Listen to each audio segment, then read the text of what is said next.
Assalamualaikum warahmatullahi wabarakatuh, sahabat semua di mana saja Anda berada.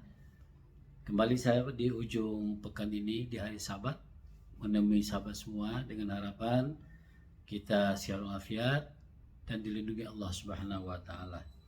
Sahabat semua, pada kesempatan ini saya kembali akan mencoba mencoba menganalisis hal-hal yang berkaitan dengan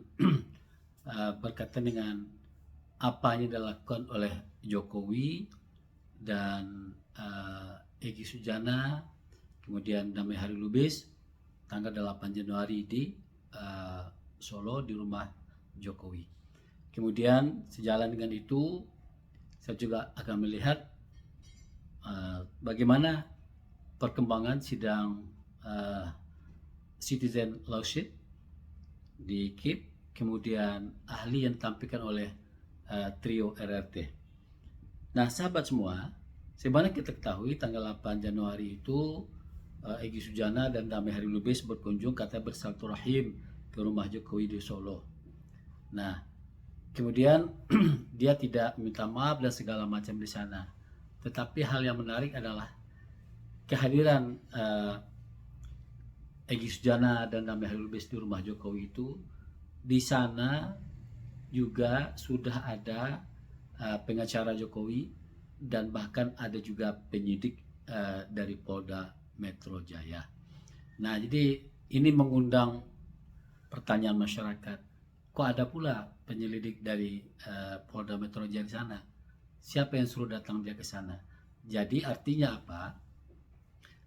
Pertemuan Egy Sujana dan Damai Hari Lubis di rumah Jokowi itu memang sudah disetting oleh Jokowi dan timnya, sehingga seakan-akan Egy Sujana dan Damai Hari Lubis adalah datang ke sana dengan niat silaturahim saja, tapi kenyataannya ada permainan politik di balik kasus hukum Egy Sujana dan Damai Hari Lubis ini. Dan memang ternyata tanggal 12 kabarnya Jokowi meminta Polda Metro Jaya untuk mengkaji ulang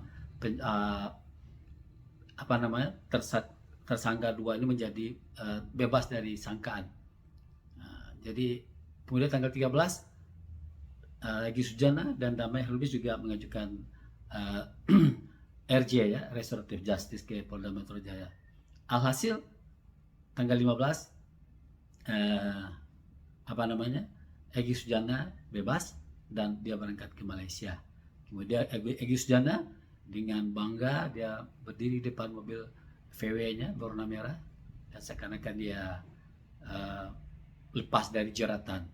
Dan sayangnya beliau adalah berburuk sangka atau menjelekkan kepada sahabatnya yang 5 orang lagi, yaitu 3 orang ya, klaster pertama itu Kurnia, Rustam Effendi, dan satu lagi Ariza. Nah, sahabat semua, itu yang pertama skenario yang dimainkan oleh Jokowi, mencoba memecah belah tim dari TPUA, dan beliau berhasil menggait atau menarik hati dari Egy Sujana dan Damai Hari Lubis. Tetapi sahabat semuanya, hal lain yang masih berkaitan dengan ijazah Jokowi adalah keputusan KIP bahwa ijazah itu adalah dokumen terbuka. Artinya baik KPUD Solo, KPUD Jakarta, KPU RI harus secara transparan membuka dokumen ijazah Jokowi itu kepada publik. Artinya apa? Mana ijazah asli yang Anda terima itu, dan Jokowi pun diminta untuk memperlihatkan ijazahnya ke publik. Nah, artinya apa? Kasus yang terjadi citizen lawsuit ini di pengadilan KIP Jakarta itu adalah semakin membuka ruang kepada RRT tentang kepalsuan ijazah Jokowi ini.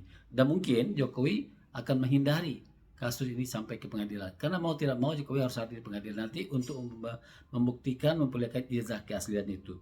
Kemudian sahabat semuanya, tanggal 20 Januari yang lalu pada hari Selasa kalau tidak salah, Roy Suryo, Rismond dan Tifa menghadirkan 3 ahli di Polda Metro Jaya.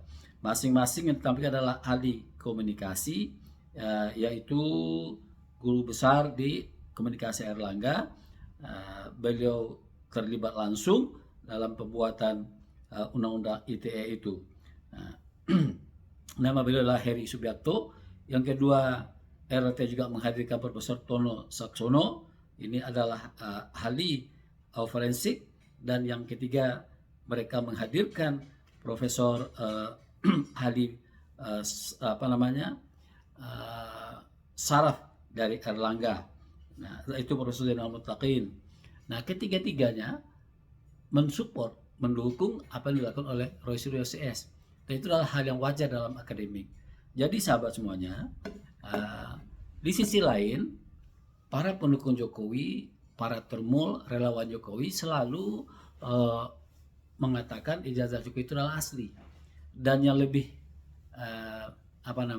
membuat kita ketawa-ketawa sendiri ada juga bagaimana relawan Jokowi itu menghadirkan orang hampir setiap hari ke rumah Jokowi di Solo. Seakan-akan Jokowi adalah idola masyarakat, orang yang berprestasi sehingga dihargai oleh masyarakat.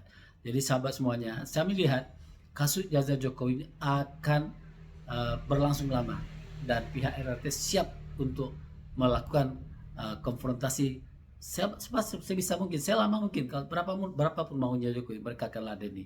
Ini perlu dipahami oleh Pak Jokowi bahwa terutama trio RRT ini, Rismon, Roy, dan Tifa, kemudian juga 3 orang dari kelompok TPOA yaitu Kurnia, Rizal, dan kemudian Rustam, juga mereka memiliki militansi yang kuat dalam menegakkan kebenaran.